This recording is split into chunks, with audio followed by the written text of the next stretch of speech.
So, a lot of business owners that I talk to are wondering about the free $5 ad strategy, and I'm going to give you the full strategy in this video. I just need to explain it out because it takes a little getting used to. And for a lot of folks that are out there, they're running ads a particular type of way, and I'm trying to show you that there's a much more efficient way to go about this, but you have to sit and actually understand what I'm trying to get across, okay? So, we've got three different types of ads that we are running, that we're talking about. These do run at $5 a day. And we're going to start with number one here, okay? So, number one, and we have to go into this understanding something about Meta.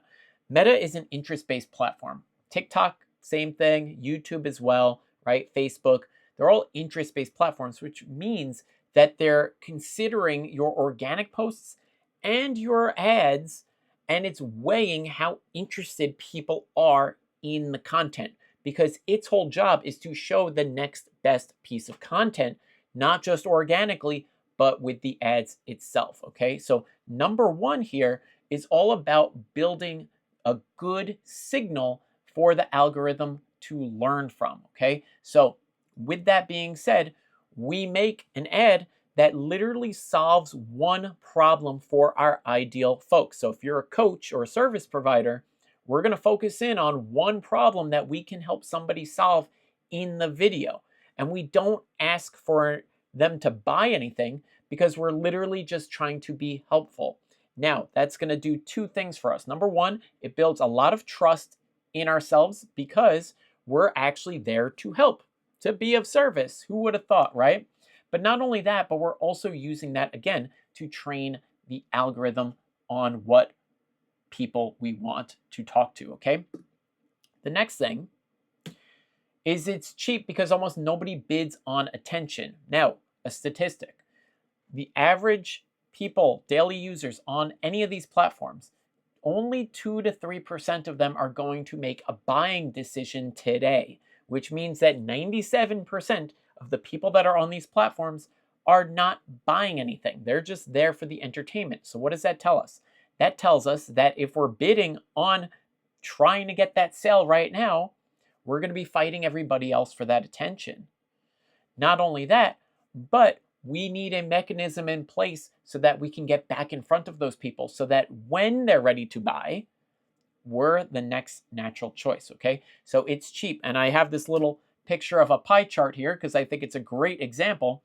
It shows that almost all the advertisers are bidding in this little 2 to 3% pool of people. And the problem with this is that is where your volatility comes from, and that is where your high costs come from as well, because it's supply and demand. There's a lot of demand, very little supply. What I do with number one here is we bid in the 97% pool. It's a lot cheaper and there's a lot less demand for it. Okay. Number three, this produces a list of people who chose to listen to our ad. Very, very important on an interest-based platform, okay? We are literally saving, with this arrow here, we're saving people to our pool. Should have marked that. And the second that an ad like this asks for something, if you say like go to my website or click this button or anything like that, give me a call, it stops being helpful and it immediately turns into an ad and people scroll away. Okay, so what we're doing is we're actually creating organic, stylized content that is technically an ad, but it doesn't feel like an ad. Okay, it's really important distinction. Now, number two, this is an optional piece of the ad ecosystem that I run, but what it does is it's literally there to get conversations going, okay? It's literally there to start talking to people. Now, if you're a coach or a service provider, let's say you are a fitness coach or you help people, lose weight or diet, or maybe you do permanent makeup even, whatever it is, the fastest path to cash is having a conversation with somebody. So if somebody comes to you with an issue, it's best to figure out what their actual problem is so that you can decide if you have the right product for them. Because we don't want to sell bad products to people. We want to make sure that we're actually putting good stuff into the world. So by having a conversation with people, it's It's a very quick way to diagnose what's going on. And then we can look within our programs and figure out where to send them, okay? It offers one thing. I like to call this a value bomb. It literally opens a thread with somebody who raises their hand that says, hey, I have this issue. Can you please help me with that? Okay, so we're not sending people to a calendar or anything like that. We're literally just trying to be helpful. Notice something, it goes to the pool as well. Now, the third part of this is the thing that catches everybody else, okay? So if we were to look at this ecosystem here, we're generating signal, we're starting conversations, we're somehow saving all these folks, and then we're getting back in front of people over and over and over and over again, okay? So it's literally built to catch these people, because if we were to just send people to our ad, let's say we just built number one and we had people actually going somewhere, there's a huge black hole with this because we have no mechanism in place to get back in front of these people. If this arrow didn't exist, what's the next thing that these people would see? And if there's a big question mark in what we're talking about, let's say you had 2 ads running, well, there's this black hole. We don't know how we're getting back in front of those folks, okay? And we do not want to do that when we're spending a lot of money on ads. And when this is our strategy, we have to have a really good strategy with it, okay? So what's beautiful about this is it literally catches everybody else. And these are your daily posts, okay? They are for the people that have cooled off. Maybe you've chatted in the past and they got distracted. Maybe they saw your first ad and got distracted. People are busy. They might be scrolling in their car. They might be waiting for somebody at the doctor, whatever it is. The idea with this is that we're engineering this so that we're getting their attention back over time. It takes time. I like to quote this a lot, by the way, in a lot of my videos. Google's own study shows that the average consumer consumes about 7 hours of content on 11 different touch points on 4 different platforms. Now, that is a really important thing to keep in mind, because that means that people aren't making a buying decision right away. Just think about it for yourself. If a fitness coach showed up on your screen, how long would it take you before you actually move forward with that particular person, especially when your feed is full of other people providing these same services, okay? So it would probably take you, on average, 7 hours of watching that one person so that they become your person, 11 different touch points. That means that you're interacting with their content 11 different times, and generally speaking, 4 different platforms: Instagram, YouTube, Facebook, Twitter, Reddit, TikTok, whatever, okay? It's a really important stat. So what's great about this is 1 builds, 2 gets the conversation, and 3 catches everybody down below. That's the idea here. So most people start at number 2 because number 2 looks like money.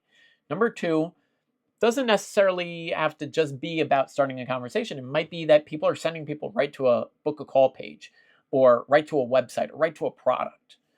The issue with this, again, it really comes back to the 7-Eleven 4 study, because people don't just buy everything that's in front of them.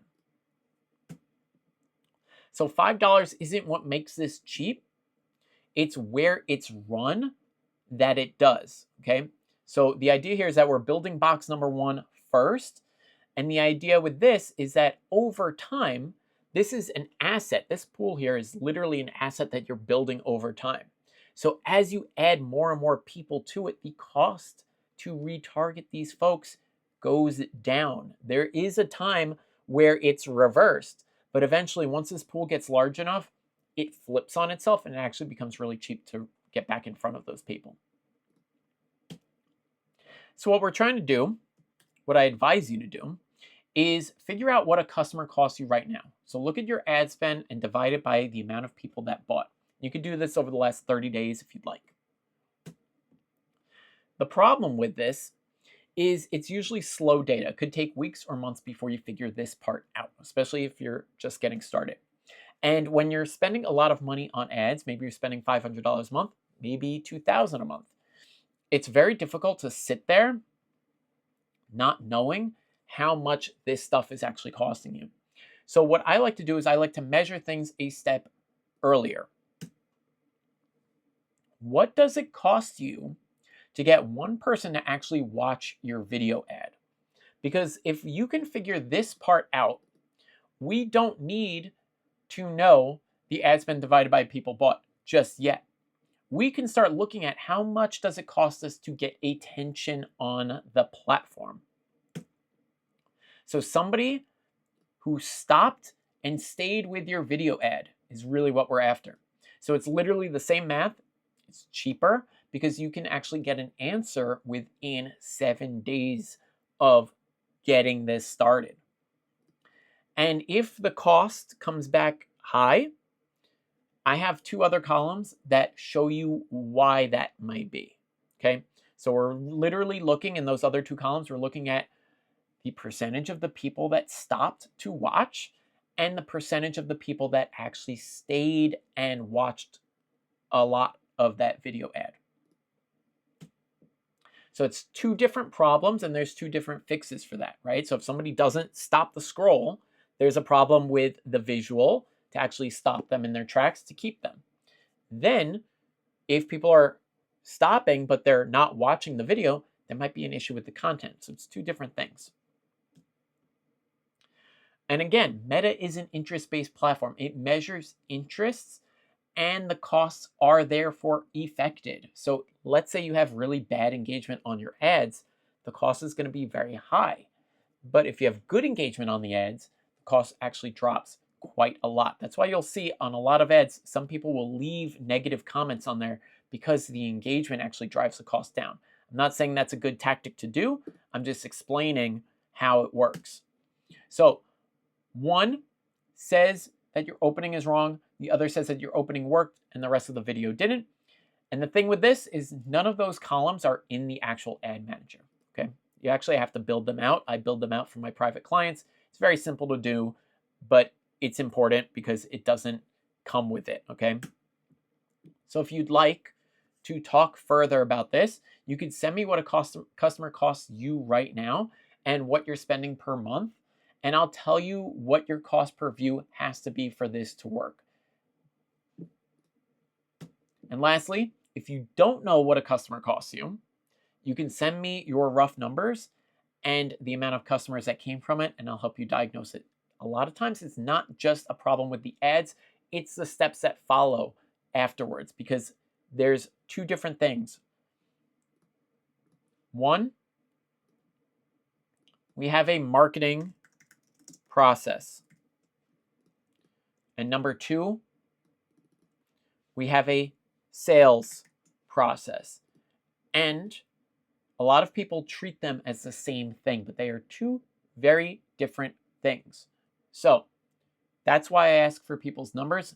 That's why I ask what happens next, and we walk a funnel together. And I do this absolutely for free, by the way, is because I'm trying to figure out where the issue lies, because it could be a problem with the marketing process. It could be a problem with the sales process. So if you're interested in that, shoot me a DM and we'll chat. Thanks for watching.